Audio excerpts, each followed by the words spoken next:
Kami dapat rasakan anda sangat positif dan mahukan hidup lebih sihat dan baik, kerana bukan mudah untuk seseorang yang telah terlibat dengan masalah najis dadah ini akan tampil untuk membuat pengakuan yang dia terlibat dengan masalah yang amat berat ini dan mahukan jalan penyelesaian. Salah satu fungsi ADK membantu membimbing individu yang terlibat dengan masalah penagihan dadah dengan menyediakan program-program rawatan dan pemulihan.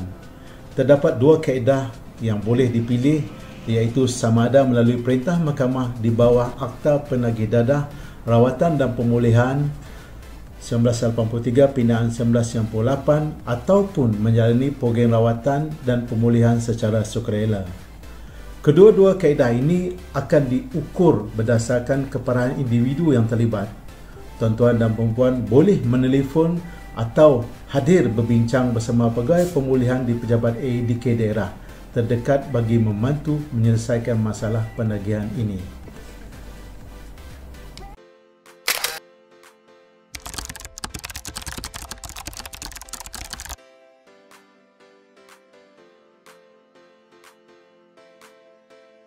Kami faham kebimbangan dan kerusingan yang dilalui oleh ahli keluarga yang terlibat dengan masalah penagihan dadah.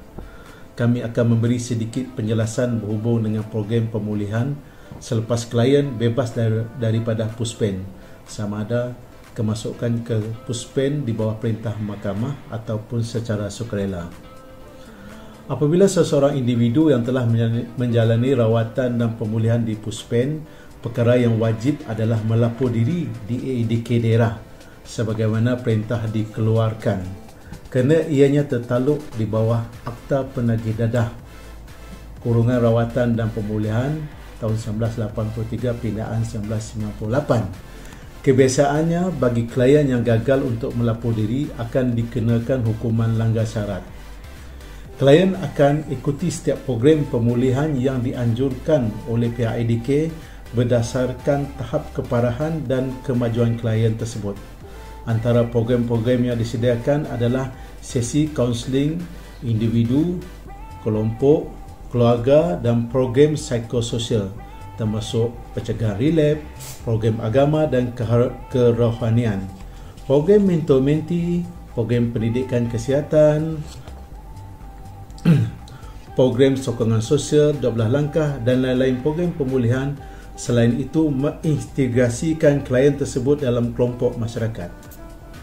Antara perkara yang perlu diambil perhatian adalah membantu klien untuk terus kekal pulih dengan sokongan yang kuat dari ahli keluarga yang lain dan juga persekitaran yang positif dan rakan-rakan suportif.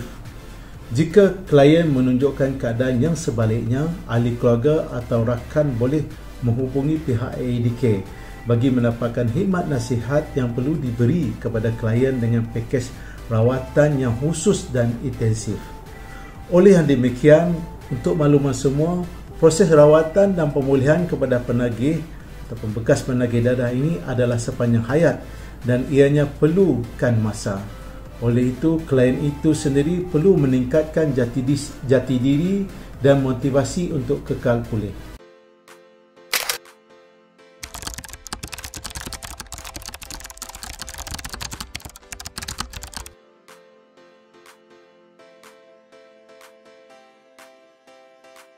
Dalam tempoh pengawasan, orang kena pengawasan atau OKP perlu patuh kepada syarat-syarat pengawasan. Syarat-syarat pengawasan ada 6 seperti di dalam akta. Antaranya, 1. OKP hendaklah tinggal di dalam negeri atau wilayah persekutuan di dalam perintah tersebut. 2. Tidak boleh meninggalkan kawasan yang ditetapkan tanpa kebenaran Ketua Pengarah AADK. Yang ketiga, melapor diri di balai polis tempat pengawasan diperintahkan ke atasnya. Yang keempat, OKP tidak boleh mengambil, menggunakan atau memiliki dadah berbahaya. Yang kelima, OKP boleh dikenakan ujian saringan air kencing pada bila-bila masa dan di mana-mana tempat yang diperintahkan oleh pegawai. Yang keenam, OKP hendaklah mengikuti program rawatan pemulihan yang disediakan oleh kerajaan. Dalam kes seperti soalan ini, memang benar tiap-tiap bulan OKP tersebut hadir melapor diri di balai polis dan patuh pada syarat nombor 3, tetapi dalam masa yang sama masih lagi menagih dadah. Ini telah melanggar syarat pengawasan nombor 4. Dalam tempoh pengawasan 2 atau 3 tahun, OKP perlu patuh semua syarat. Tidak boleh patuh separuh-separuh. Bagi hukuman untuk langgar syarat pengawasan ini, apabila disabitkan, boleh dipenjara selama tempoh tidak melebihi 3 tahun atau sebatan tidak melebihi 3 sebatan atau kedua-duanya.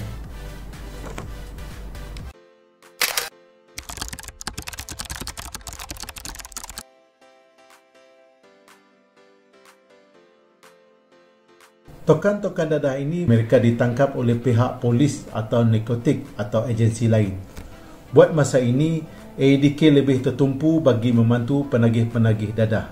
Tangkapan AADK adalah bagi akses rawatan dan pemulihan yang telah disediakan oleh AADK sama ada di pusat pemulihan atau AADK daerah. Tokan-tokan ini ditangkap. Akan ada tokan baru yang muncul. Strategi reduce demand and supply digunakan bagi menangani permasalahan dadah ini. Jika kita tidak dapat kurangkan supply, kita kena cuba kurangkan demand.